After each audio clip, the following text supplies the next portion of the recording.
Buenas tardes, chicas. Para las que no vinieron el primer día de clase me presento.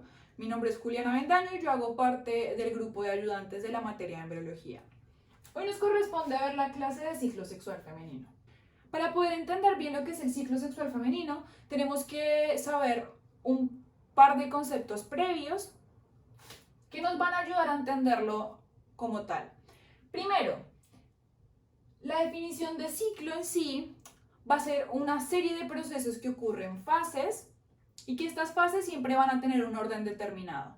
Y la característica principal de un ciclo es que cuando una vez termina, empieza de vuelta en el punto de partida. Y esto va a ocurrir varias veces a lo largo de un ciclo.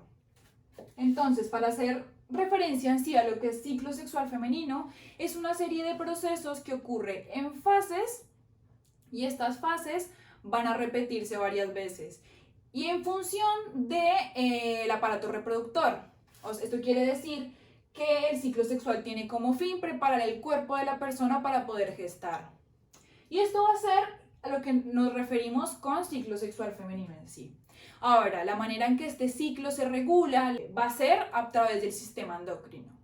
El sistema endocrino es un conjunto de órganos en el cuerpo que se van a encargar de modular y regular ciertas funciones, que en este caso va a ser la función reproductora de la mujer.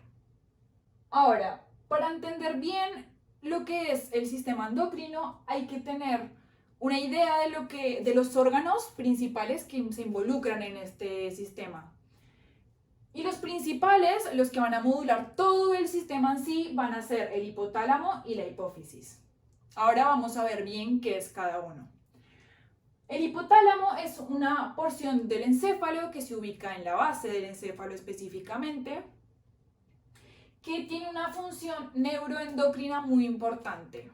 La función que tiene a nivel del sistema nervioso más importante es la regulación de los sistemas que nosotros no controlamos.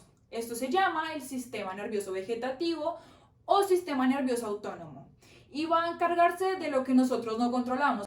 Esa es una de las funciones más importantes del hipotálamo. Después la otra función, que es la que nos interesa como tal en este momento, es la función endocrina del hipotálamo. Y lo que va a hacer el hipotálamo principalmente a nivel endocrino es controlar la hipófisis, ¿sí? Y lo va a hacer a través de hormonas, que es una de las características del sistema endocrino. Se maneja utilizando hormonas. Una hormona puede ser cualquier tipo de molécula que va a generar una reacción en una célula.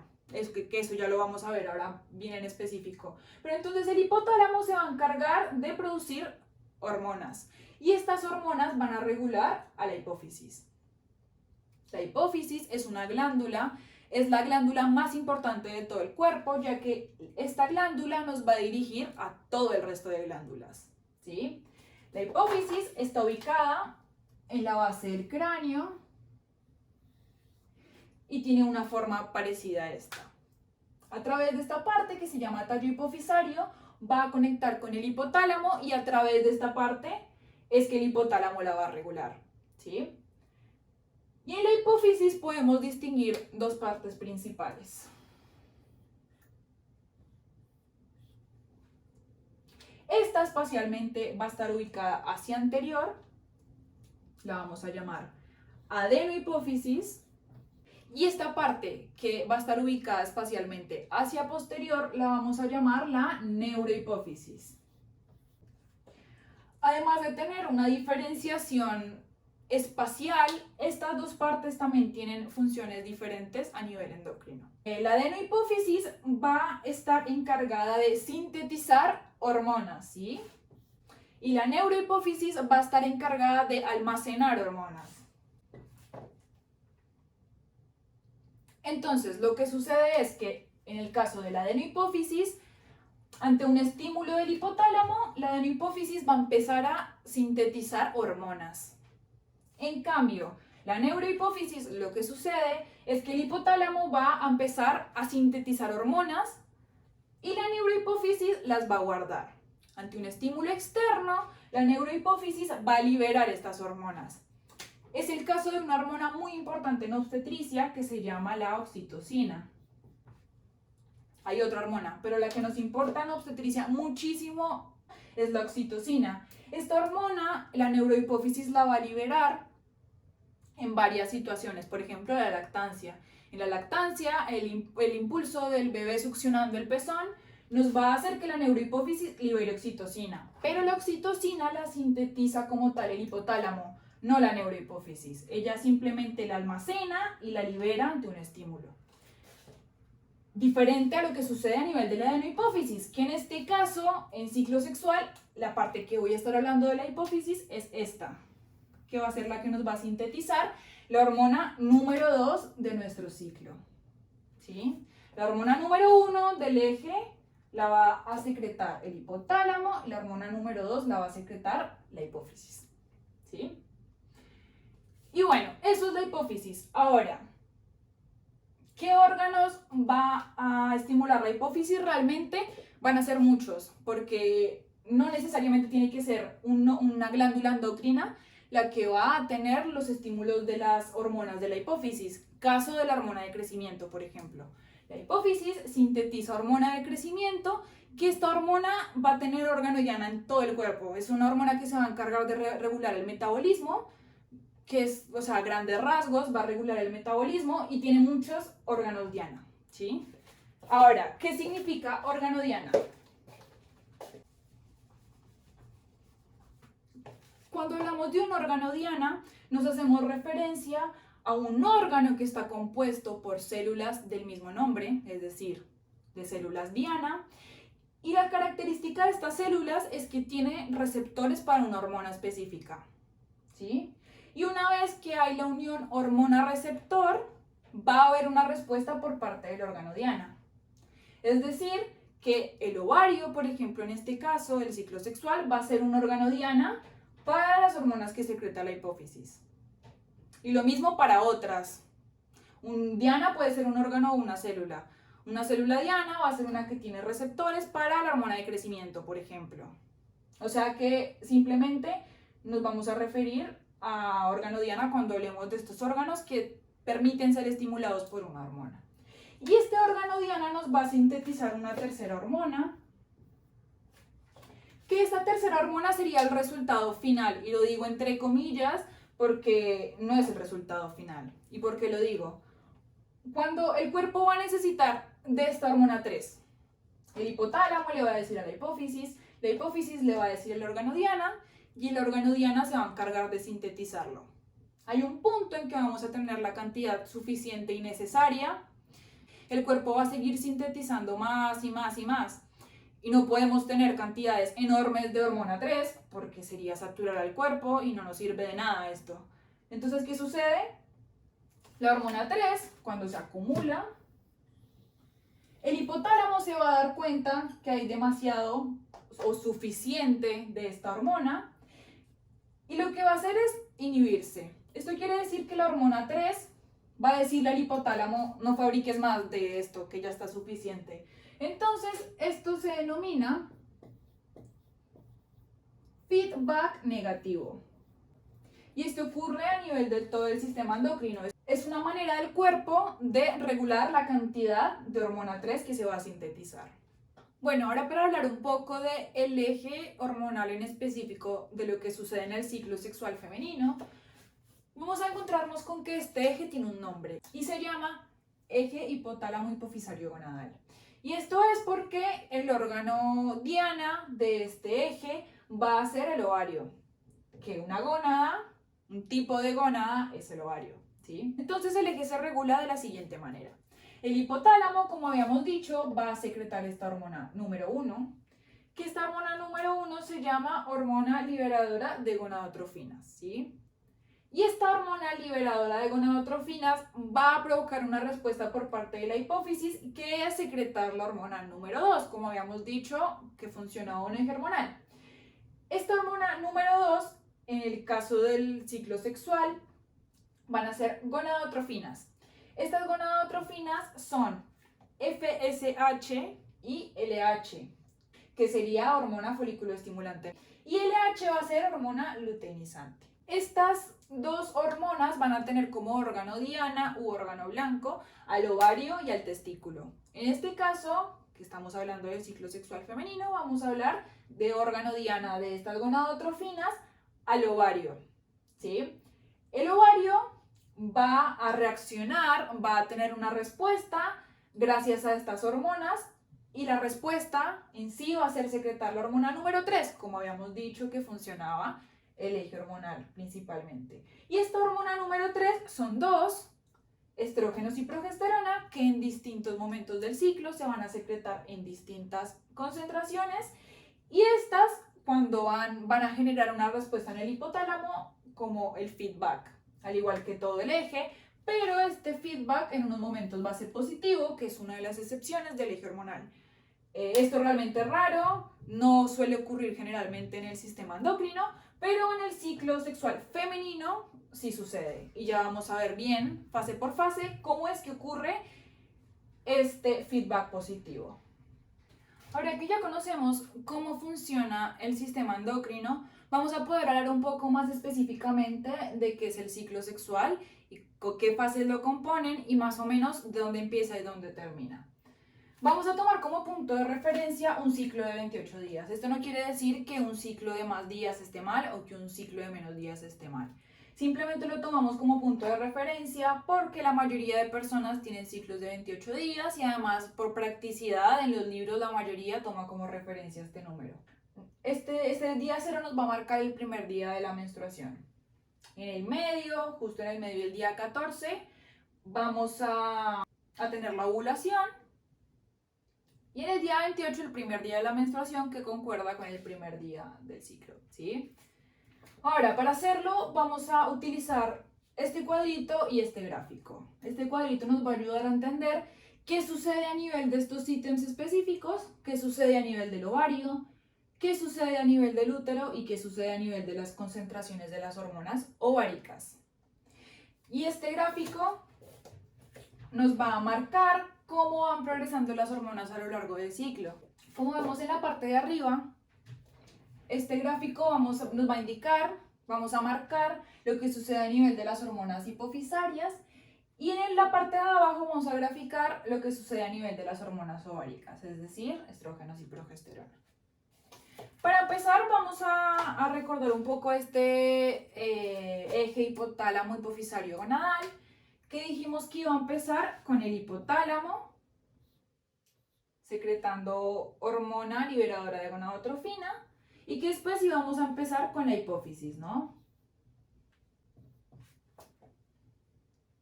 La hipófisis nos iba a secretar con este estímulo gonadotrofinas, ¿no? Estas gonadotrofinas eran FSH y LH. Esto en los primeros días del ciclo, como concuerda con la menstruación, todas las hormonas van a estar en niveles muy bajos. Entonces lo que sería FSH, que la voy a marcar con azul, los 4 primeros días está muy bajita, y LH exactamente igual. Estas van a empezar a aumentar su concentración progresivamente a lo largo de la primera fase, al igual que FSH. Y habíamos dicho que estas hormonas iban a tener su órgano blanco en el ovario en el caso de la mujer, ¿no? Entonces iba a hacer efecto en el ovario.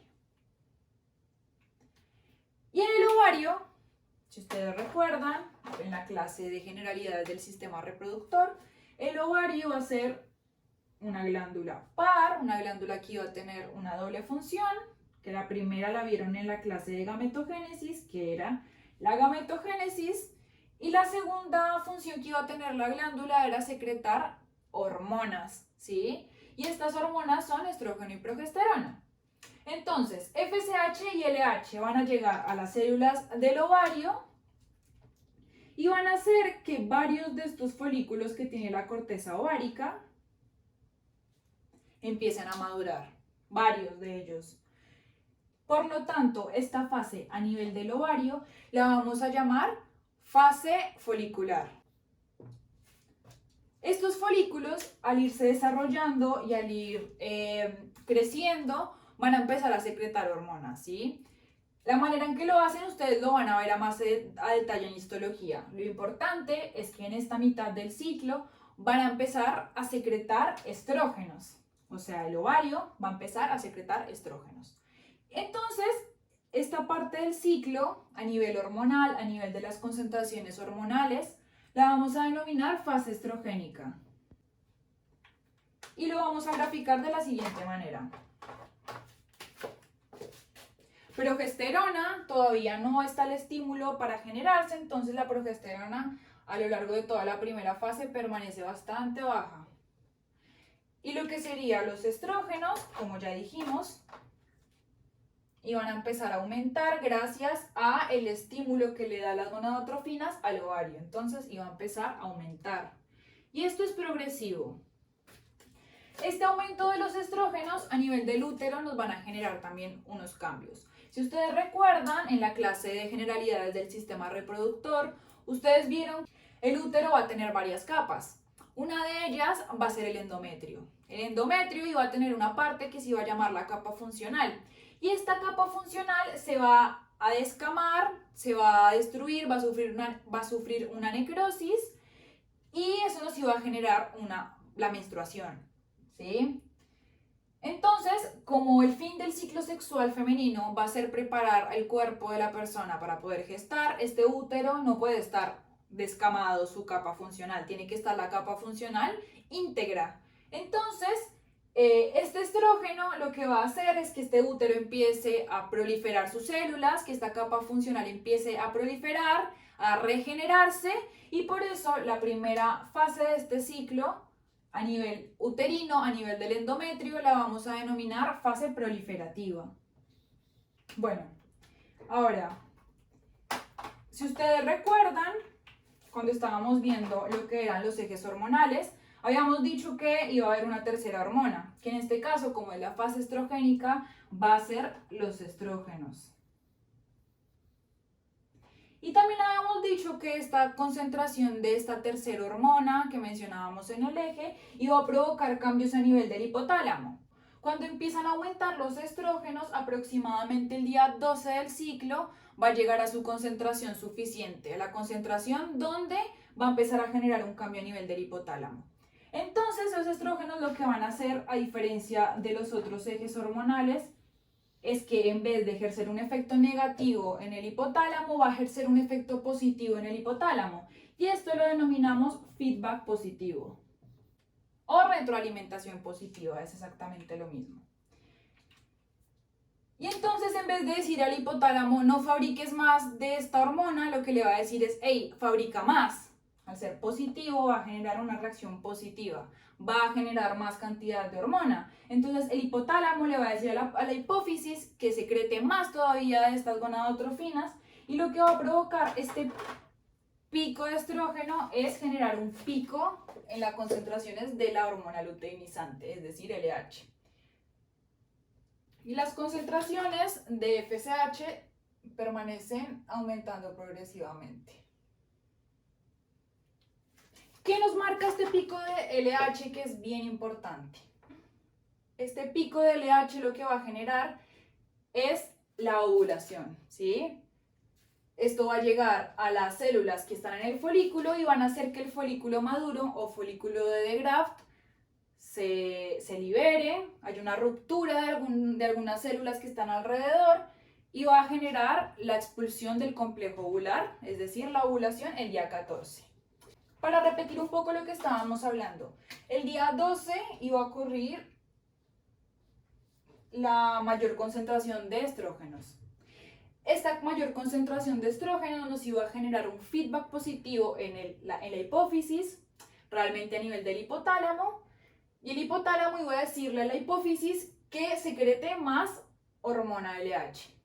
Y esto iba a generar el pico de LH el día 13, y 24 horas después de este pico se va a generar la ovulación, que es el día 14, que si pueden ver está marcado con una línea verde. Y así se genera la ovulación. Una vez ocurrida la ovulación, lo que va a suceder es que a nivel del lugar donde estaba este folículo de Graft, van a quedar en la corteza ovárica un par de células que se van a ubicar en este mismo sitio donde se encontraba este folículo maduro. Y esta estructura es muy importante y se llama el cuerpo lúteo, por lo que a nivel ovárico vamos a llamar a la segunda fase como fase lútea. Y este cuerpo lúteo tiene una tarea muy importante y es secretar progesterona, por lo cual esta segunda fase a nivel de las concentraciones hormonales ováricas vamos a denominarla como la fase progestacional. Y esta progesterona va a actuar a nivel del útero y va a ayudar al útero a secretar moco, ¿sí? Y este moco tiene varias funciones. Una de ellas va a ser ayudar a transportar al cigoto si hay embarazo, ayudarlo a transportarse al lugar de implantación y además también va a ayudar a nutrirlo. Entonces, por lo tanto, como hay una secreción activa de moco por parte de las glándulas del endometrio, vamos a denominar a la segunda fase a nivel endometrial como la fase secretora. Y queda completado el nombre de ambas fases, ¿sí? Acá en este camino pueden suceder dos cosas. Si en el caso de que la persona haya tenido relaciones sexuales y justo en este punto se alcanza a dar la fecundación, lo que va a suceder es que cuando este embrión llegue al lugar de implantación, va a empezar a producir y a generar nuevos tejidos, ¿sí? Que eso es lo que vamos a estar viendo a lo largo de la cursada. Empieza a generar nuevos tejidos, también además de para el crecimiento del embrión propio, va a empezar a generar tejidos para la futura placenta, que es el medio que va a comunicar a la madre y al hijo, ¿sí? Entonces, estos nuevos tejidos que van a ser nuestra futura placenta, que uno específicamente se llama sincicio trofoblasto, no importa el nombre, lo importante es que este tejido nuevo va a empezar a sintetizar una nueva hormona, que se parece en nombre a las que están en esta parte de arriba. Se llama HCG. Y el nombre completo es gonadotrofina coriónica humana, ¿sí? Esta se va a sintetizar realmente a lo largo de todo el embarazo. En un principio lo va a secretar este tejido que les menciono, que se llama sincicio trofoblasto, y después la va a sintetizar la placenta. Pero esta hormona tiene dos cosas principales y muy importantes que les quiero comentar en este momento. Esta hormona la vamos a utilizar nosotras muchísimo para diagnosticar embarazo, ¿sí? En las test de orina y también en las pruebas de sangre, lo que nosotros buscamos encontrar para saber si la mujer está embarazada es esta hormona, específicamente la subunidad beta. Y esta hormona de acá es la que nos va a indicar si una mujer está embarazada o no, ¿sí? Esta HCG tiene un papel muy importante al principio del embarazo, muy importante. Y es que al ser una gonadotrofina va a actuar a nivel del ovario también, al igual que las otras gonadotrofinas. Y lo que va a hacer es ayudar a que este cuerpo lúteo se mantenga, ¿sí? Se mantenga hasta el punto en que la placenta pueda tener todas sus funciones y que nuestra placenta pueda secretar progesterona. Progesterona, una de sus funciones muy importantes es mantener el embarazo, hacer que la mujer, cuando queda embarazada, no rechace este útero al nuevo embrión que se está formando. Entonces, por eso es tan importante la hormona gonadotrofina coriónica humana. Esto sucede si la mujer queda embarazada. Si la mujer no queda embarazada, estas hormonas de acá arriba van a empezar a descender sus niveles progresivamente hasta el final del ciclo. Aumente los niveles de progesterona y disminuye. Esto sería lo que ocurriría si no hay embarazo. Lo que sucede a nivel de las hormonas hipofisarias es que van a disminuir su concentración progresivamente, y lo que va a suceder a nivel de las hormonas ováricas es que el estrógeno va a empezar a disminuir y se va a mantener en niveles un poco más bajos de lo que serían los de progesterona, y la progesterona empezaría a aumentarse un poco más. Aproximadamente en la mitad de esta fase, cuando el cuerpo lúteo va a empezar a degenerar, es decir, cuando ya empieza a desaparecer si no hay un embarazo, van a empezar a disminuir progresivamente también las hormonas hasta llegar a niveles muy bajos, que es cuando se produce la menstruación. Entonces, para cerrar, algo muy importante que hay que saber respecto a estas fases es que la primera es una fase que puede llegar a variar. Puede llegar a variar porque puede llegar a cambiar el número de días. Este va a ser la fase que nos va a variar si se nos descontrola el ciclo, es decir, si digamos se me atrasa o si se me adelanta, la que va a variar en días va a ser esta fase. Esta, en cambio, que es la segunda fase, va a ser la fase fija.